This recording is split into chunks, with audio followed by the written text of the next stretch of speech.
and Rhino is happy. Ah!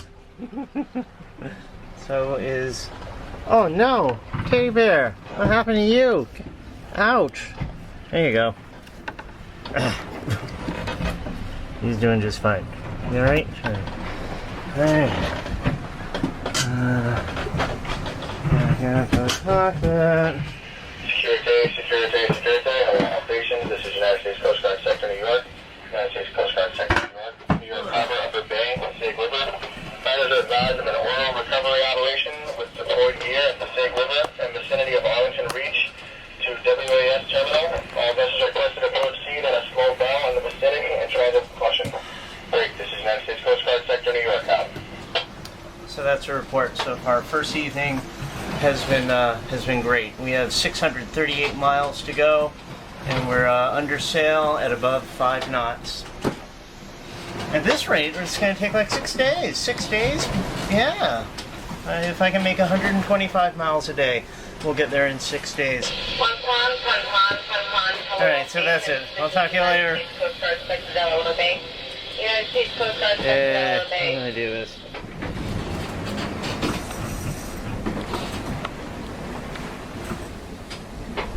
Boy, I'm sorry I missed that sunset. It was beautiful. I almost cried. And now it's gone. The sun's down, so it's going to be dark any second. But I'm ready to eat. Here's my steak and broccoli stir fry. And my rice and my bowl.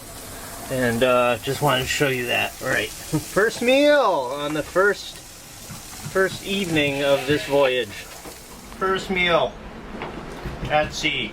Oh, it's wonderful. Still going 5 knots. Almost dark. And I see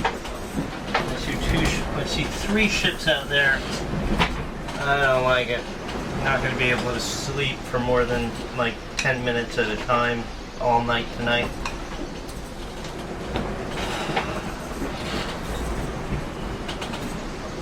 I'll feel more comfortable when we get further offshore. But decent sailing's decent. And the food is awesome. Having the focuser, and the food is awesome.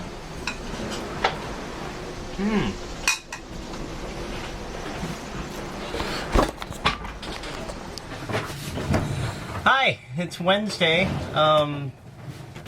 the 4th at 3:50 p.m. New York City time, and since my last video entries, I've just been to hell and back.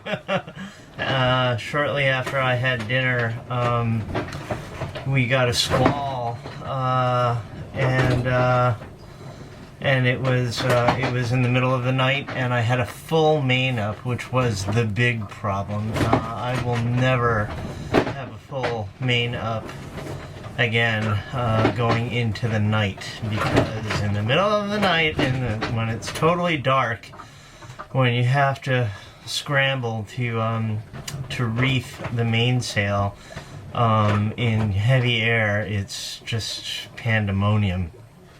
But that's what happened. I had a full jib, full staysail, and full main up, and going very close to downwind, dead downwind almost. And then the squall hit, and I was like, oh my god, it's getting windy, and then I accidentally jibed, which scared the crap out of me. I had a line a preventer line to prevent the jib from accidentally jibing, but the line didn't work. I didn't tie it the right way, and the main just flew way over, and the wind was howling, and my first thought was, okay, I gotta first get the jib in, the big jib sail, and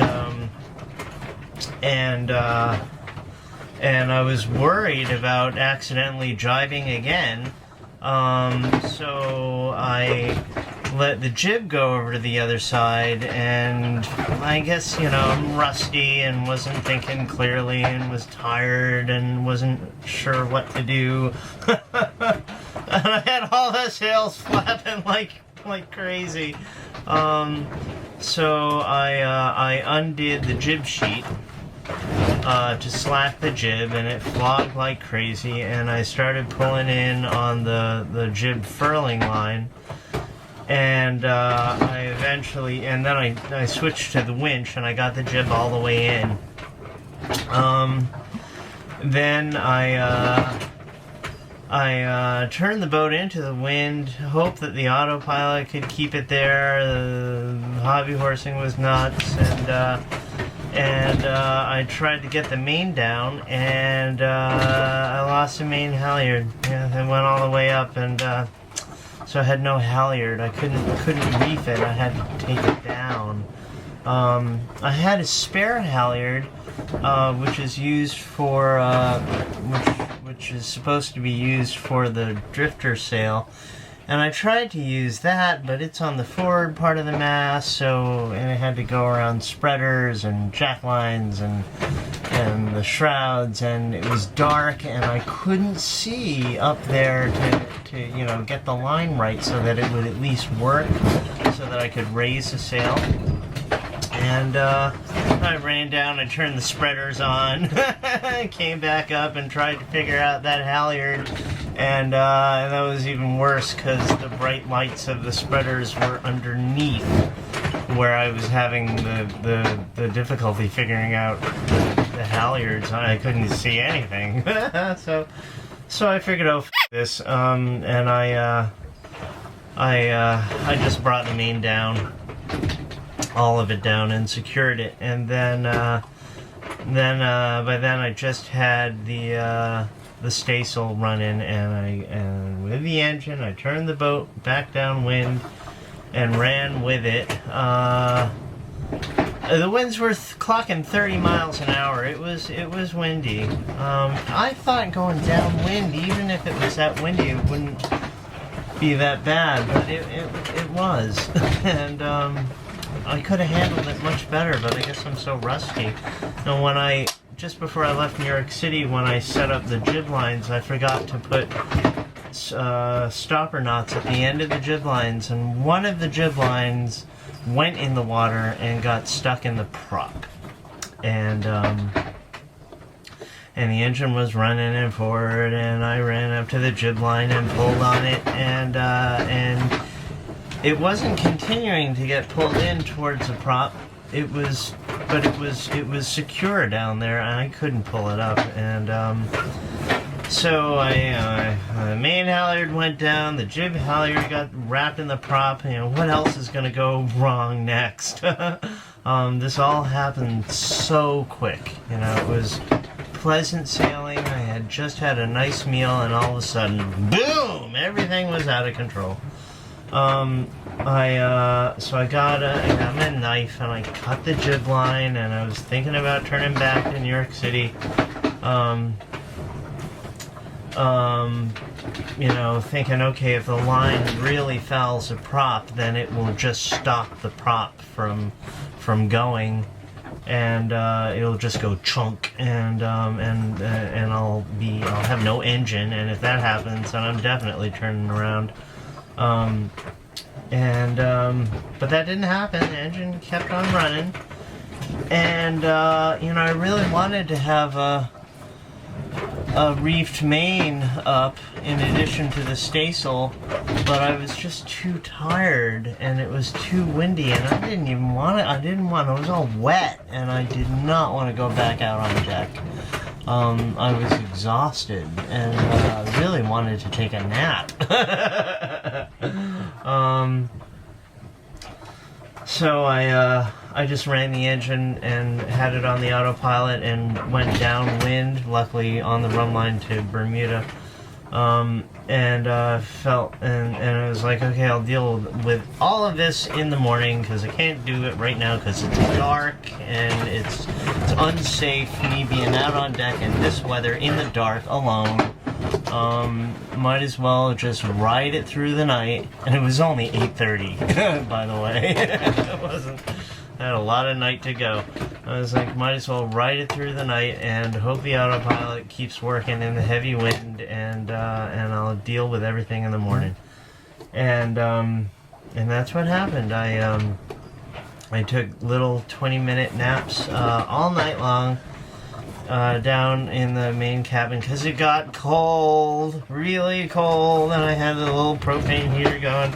I had the hat boards on the companionway. Then I kept on going down there and sleeping for 20 minutes, and then the alarm would go off, and I'd get up and look at the radar and look around.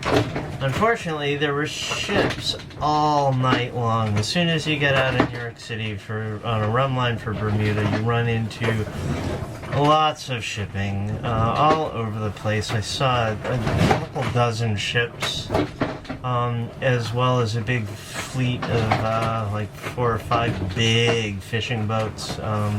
The kind with like a million really bright lights on them. So I couldn't really sleep too well. Sometimes I'd sleep for only 3. I'd set the alarm for 3 minutes just so I could, because I was so exhausted, just so I could lie down for 3 minutes. And then get back up and look around, and go back down for 3 minutes, and then come back up and look around, and go back down for 3 minutes. And then if there were no ships in sight, or if any ships that were in sight were definitely not on a collision course, then I would set the timer for as much as 24 minutes. Yeah, it was the maximum. And not once did I sleep through it. So I'm now day 2 after one night of like 20-minute naps, and I'm thanking God that we got a nice day. I mean, there's no wind at all, and I've been running the engine since I left New York, pretty much. I got like 2 days of running on the engine at this point or something, but I just turned it off and went down below and checked the oil, and surprisingly, it's still full. I drained the water out of the fuel filter. I checked the transmission oil. It looks good. Engine looks great. I'm so pleased.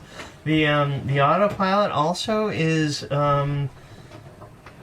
I couldn't have done this without it, and it hasn't failed at all. It doesn't look like it's going to fail. It's handled every situation like a champ, and I love it. I love my autopilot. This whole trip wouldn't have been possible without it, and it's really proving itself well. It concerns me that if like any part of it goes wrong, I don't have backups for it, spare parts or anything like that. So like if that little rubber belt snaps, then autopilot goes down, and I'm really depending on it to get me to Bermuda. The wind vane is I don't know why I have not been able to get it to steer the boat for at all. And on close examination, it looks like when the foil in the air goes all the way over to one side, and the foil in the water should then kick out to the other side. It works in one direction but not the other as well. Like it works 100% in one direction and works only 90% in the other. And when I hold the foil in the air straight up, and so the foil in the water should be straight down or straight in the middle, it's not in the middle, it's off to the side. So something is I haven't been able to get it to work yet, but